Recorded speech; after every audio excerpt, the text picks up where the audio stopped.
राज्याचे सांस्कृतिक कार्यमंत्री आणि भाजपा नेते आशिष शेलार हे आज अंबरनाथ तालुक्यातील मलंगगडावर दर्शनासाठी आले होते।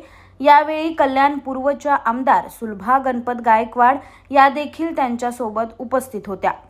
आशिष शेलार हे त्यांच्या कल्याण आणि भिवंडीमधील नियोजित कार्यक्रमासाठी येणार होते, मात्र आपल्या दौऱ्यापूर्वी त्यांनी अंबरनाथ तालुक्यातील मलंगगडावर येऊन दर्शन घेतल्याने सर्वांच्याच भुवया उंचावल्यात। राष्ट्रीय स्वयंसेवक संघ आणि हिंदुत्ववादी कार्यकर्त्यांसमवेत शेलार यांनी मलंगगडावर मलंग मत्स्येंद्रनाथाचं दर्शन घेत काही वेळ ध्यानधारणाही केली। केंद्र सरकारने नुकतंच वक्फ विधेयक मंजूर केलं असून या पार्श्वभूमीवर शेलार यांचा हा दौरा महत्त्वाचा मानला जातोय। दरम्यान यावेळी आशिष शेलार यांनी माध्यमांशी काहीही बोलण्यास नकार दिलाय।